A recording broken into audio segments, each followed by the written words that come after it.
तो कैसी हमारी पढ़ाकू जनता। हेलो गाइस, आज हम पढ़ने वाले स्ट्रक्चर ऑफ एटम चैप्टर। ये एक बड़ा ही बेहतरीन चैप्टर है, तो चलिए बिना किसी देरी के पढ़ना शुरू करते हैं। तो चलिए आज से कुछ साल पहले चलते हैं 28th सेंचुरी में, जहां साइंटिस्टों के बीच कंपटीशन था कि एटम का स्ट्रक्चर कौन बताएगा। तो हमारा पहला साइंटिस्ट है ई गोल्डस्टीन। उसने गैस डिस्चार्ज की और देखा कुछ रेडिएशन निकल के आ रहा है, जिनका नाम उसने कैनल रेस रखा। बेसिकली कैनल रेस वो पॉजिटिव चार्ज पार्टिकल्स हैं जो गैस से हाई वोल्टेज पास कराने पर निकलते हैं जब गैस का प्रेशर बहुत कम होता है। गोल्डस्टीन ने प्रोटॉन्स भी डिस्कवर किए और बताया कि उनका चार्ज पॉजिटिव होता है। फिर आए हमारे जे थॉमसन चाचा। उन्होंने बताया कि इलेक्ट्रॉन नाम की एक चीज होती है जिसका चार्ज नेगेटिव होता है। उसको इसी चीज के लिए फिजिक्स में नोबेल प्राइज मिला। तो अभी तक इलेक्ट्रॉन्स एंड प्रोटॉन्स डिस्कवर हो चुके हैं। तो चलिए अब बात करते हैं जे थॉमसन के मॉडल की। थॉमसन भैया ने बताया कि एटम एक पॉजिटिवली चार्ज स्फीयर है जिसमें इलेक्ट्रॉन्स जगह जगह पर हैं। जैसे मान लो वाटरमेलन में जो रेड एरिया होता है वो पॉजिटिव स्फीयर है एंड जो सीड्स हैं वो इलेक्ट्रॉन है।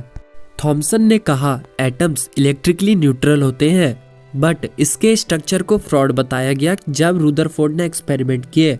तो रुदरफोर्ड ने क्या एक्सपेरिमेंट किए वो चलिए जानते हैं। रुदरफोर्ड के मॉडल को थोड़ा ध्यान से सुनिएगा क्योंकि ये मॉडल एग्जामिनर की पहली पसंद है।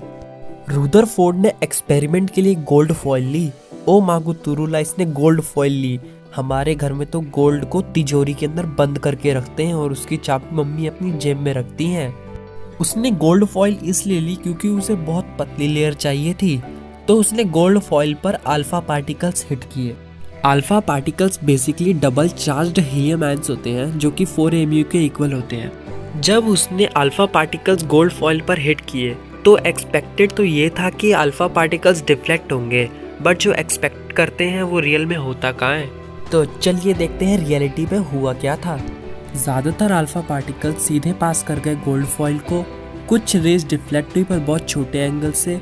12,000 में से एक पार्टिकल रिबाउंड हुआ। रिबाउंड होने का मतलब जैसे गया वैसे ही वापस आ गया। तो इन्हीं ऑब्जर्वेशन के हिसाब से उसने कंक्लूजन निकाला कि ज़्यादातर एटम्स खाली हैं, जिसकी वजह से अल्फा पार्टिकल्स की रे बिना डिफ्लेक्शन के स्ट्रेट जा रही थी। पॉजिटिव चार्ज ने बहुत कम जगह ही घेर रखी थी, जिसकी वजह से कुछ ही रेज ही डिफ्लेक्ट हुई। और एटम में एक छोटी सी जगह है जहां पर एटम का सारा मास बसा हुआ है, क्योंकि बहुत कम रेज डिफ्लेक्ट हुई थी 180 डिग्री के एंगल से। इसी कंक्लूजन पे रुदरफोर्ड ने एटॉमिक स्ट्रक्चर रेडी किया। उसने कहा एटम के बीच में पॉजिटिवली चार्ज चीज है जिसको न्यूक्लियस का नाम दिया गया। न्यूक्लियस में एटम का सारा मास होता है और प्रोटॉन्स भी। अब आप सोच रहे होंगे इलेक्ट्रॉन भी तो होंगे न्यूक्लियस में। इलेक्ट्रॉन न्यूक्लियस में नहीं होते, वो न्यूक्लियस के चारों ओर घूमते रहते हैं। इलेक्ट्रॉन का मास 2000 गुना छोटा होता है प्रोटॉन से, इसलिए इलेक्ट्रॉन का मास नेग्लिजिबल होता है। इसके बाद रुदरफोर्ड ने कहा न्यूक्लियाई का रेडियस एटम के रेडियस से लाख गुना छोटा होता है। रुदरफोर्ड के मॉडल में कुछ खराबियां थी।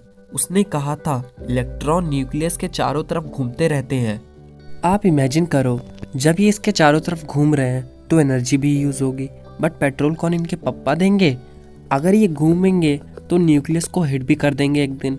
इसलिए इसके मॉडल को फ्रॉड बताया गया और इसको ठीक करने के लिए नील बोर आए। हमारे एक साइंटिस्ट थे जे चैडविक। इन्होंने न्यूट्रॉन डिस्कवर किए।